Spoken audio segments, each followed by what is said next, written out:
Baik, Assalamualaikum warahmatullahi wabarakatuh. Alhamdulillah alamin.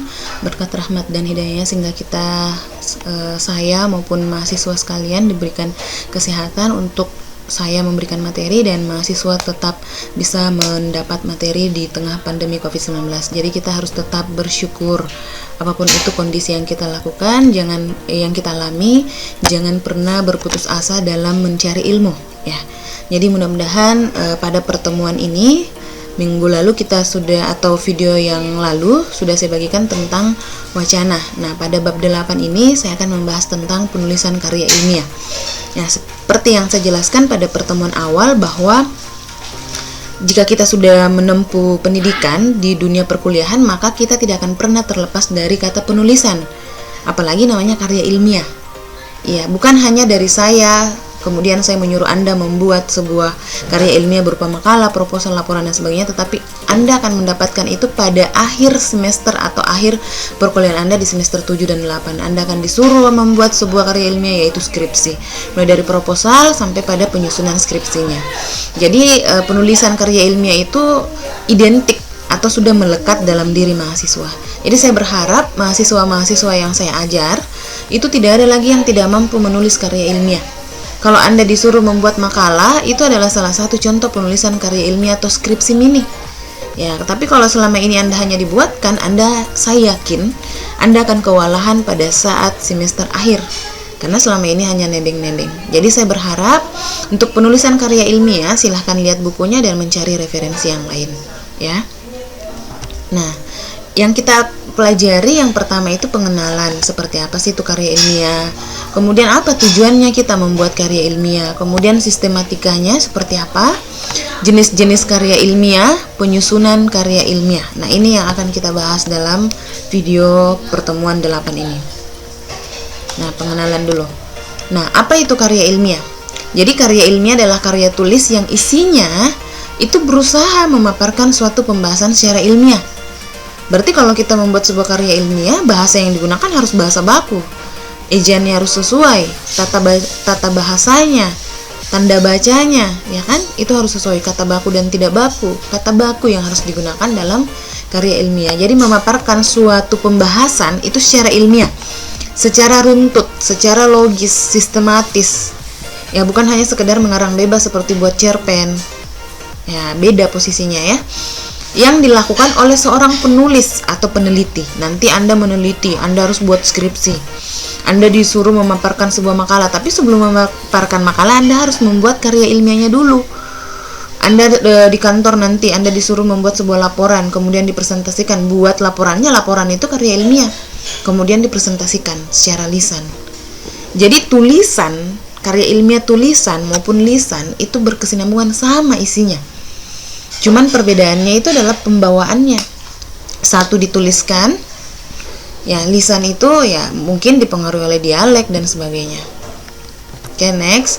Nah, jenis-jenis karangan, yang pertama ada karangan ilmiah. Karangan ilmiah itu memiliki aturan baku dan sejumlah persyaratan khusus yang menyangkut metode dan penggunaan bahasa. Ya, nanti kita lihat kalau misalnya makalah itu dimulai dari bab 1 pendahuluan, ada A latar belakang, B rumusan, C tujuan, D manfaat. Kemudian kita masuk di bab 2 kajian teori atau kajian pustaka. Kemudian bab 3 metodologi, bab 4 itu hasil dan pembahasan, bab 5 itu simpulan dan penutup. Ya, simpulan ya. Kemudian dan saran boleh juga. Nah, itu satu kerangka skripsi, karya ilmiah skripsi. Nah, itu masuk dalam karangan ilmiah. Nah, kalau karangan semi ilmiah itu karangan yang berada antara keduanya. Biasanya itu laporan, ya misalnya laporan keuangan atau proposal keuangan itu semi ilmiah. Nah, kalau karangan non ilmiah, karangan yang tidak terikat pada karangan baku. Nah, contohnya itu cerpen, novel, dongeng, surat cinta dan sebagainya. Itu karangan non ilmiah. Jadi bahasa-bahasa yang digunakan juga tidak perlu ilmiah. Boleh bahasa Indonesia digabung bahasa Tae, bahasa Indonesia digabung bahasa Bugis, bahasa dan seterusnya, atau dipengaruhi oleh dialek-dialek, itu boleh karena dia karangan non ilmiah. Berbeda kalau karangan ilmiah, itu sama sekali tidak boleh menggunakan bahasa yang tidak baku, harus baku semua. Ya. Itu ya, jenis-jenis karangan. Kemudian tujuan pembuatan karya ilmiah. Apa sih sebenarnya tujuan kita membuat sebuah karya ilmiah? Kenapa harus mahasiswa atau akademisi itu disuruh membuat sebuah karya ilmiah? Jangankan mahasiswa, dosen saja sekarang ini harus bergelut dalam pembuatan buku, jurnal, penelitian, pengabdian yang dituliskan maupun dipresentasikan secara lisan. Itu tidak akan lepas dari kehidupan tak. Nah, ini tujuannya ya. Tujuan yang pertama yaitu memberikan penjelasan. Nah, ini. Misalnya kita meneliti sebuah COVID ya, dampak COVID selama COVID, dampaknya ke pendidikan misalnya. Kita memberikan penjelasan gunanya karya ilmiah itu. Memberikan komentar atau penilaian. Memberikan sanggahan, membuktikan hipotesis dan memberikan saran. Ya, kita membuat sebuah makalah itu untuk memberikan bahwa ini loh penjelasannya tentang COVID. Begini loh pembuktian hipotesisnya bahwa sekarang memang terdampak sekali secara negatif ke pendidikan. Nah, begini loh sarannya, harusnya seperti ini yang dibuat oleh pemerintah setelah saya membuat sebuah skripsi misalnya atau penelitian. Nah, begini loh hasil penilaiannya. Nah, itu tujuan yang membuat karya ilmiah. Karya ilmiah itu memberikan sebuah informasi kepada orang atau menyelesaikan sebuah masalah apa yang terjadi di lingkungan tak. Contoh kita buat skripsi itu dibuat untuk ada masalah, kita menyelesaikan ini loh solusinya. Begini loh kenapa ada masalah, karena ada seperti ini. Nah, itu sebuah pembuatan karya ilmiah. Kalau karya ilmiah yang selalu Anda lihat di sebuah jurnal atau penelitian, itu semua hasil-hasil ilmiah yang dilakukan oleh baik itu dosen, semua bentuk-bentuk akademisi, peneliti dan sebagainya, mahasiswa dan sebagainya. Nah, itulah tujuan kita sebenarnya secara umum ya, membuat karya ilmiah ini tujuannya ada 5. Tapi secara khusus itu menyelesaikan sebuah masalah dan memberitahukannya kepada halayak umum atau ke publik. Nah, itu sebenarnya tujuannya membuat karya ilmiah. Kenapa Bu harus buat skripsi? Ya kan? Karena Anda sebagai mahasiswa, seorang perwakilan masyarakat, seorang akademisi itu harus mampu menyelesaikan sebuah masalah sesuai dengan disiplin Anda. Anda orang mahasiswa manajemen, Anda orang kebidayanan, Anda orang akuntansi, ekonomi pembangunan dan sebagainya.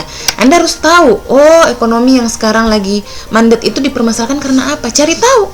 Buatkan karya ilmiahnya, buatkan skripsinya. Bu, kenapa kita harus semua dosen itu harus kita suruh buat sebuah makalah?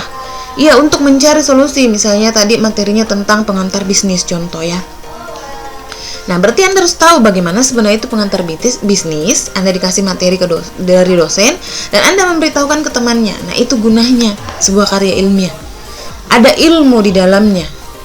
Ada sesuatu yang mau diberitahu ke orang, ya. Itu tujuannya. Oke, kita next lagi.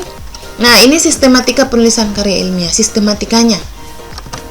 Nah, catatan dulu.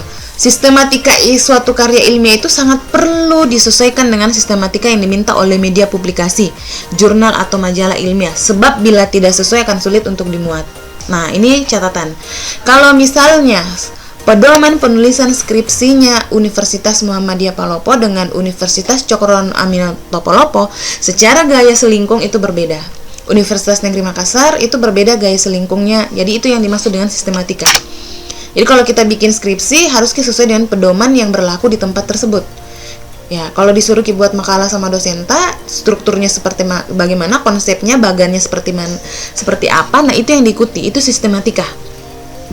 Kalau misalnya di Universitas Cokroaminoto Aminoto Palopo itu bab-babnya di pinggir semua, ya berarti harus di pinggir semua. Itu tidak ada diatur dalam ejaan. Ya. Tetapi itu gaya selingkung yang telah dibuat oleh instansi tersebut atau instansi tersendiri. Universitas Muhammadiyah Palopo gaya selingkung skripsinya semua penulisan babnya itu di tengah. Berarti itu yang kita ikuti. Makanya dibentuklah atau diterbitkanlah namanya pedoman penulisan skripsi Universitas Muhammadiyah Palopo dan itu yang kita ikuti. Nah, itulah yang dimaksud di catatan ini atau di slide ini ya, catatan mengikuti sistematika itu terlebih dahulu. Sistematika, ingat satu kali lagi, tidak diatur oleh ejaan, tapi diatur oleh instansi di mana kita mau mempublish itu skripsi atau makalah. Jadi kalau makalah disuruh sama dosen siapa misalnya, berarti sistematika tersebut yang kita buat. Jadi disesuaikan dengan template yang ada. Atau dosen menyuruh kita membuat sebuah publikasi jurnal, berarti yang pertama kita perhatikan adalah sistematikanya karena akan berbeda gaya selingkungnya. Ada yang menggabung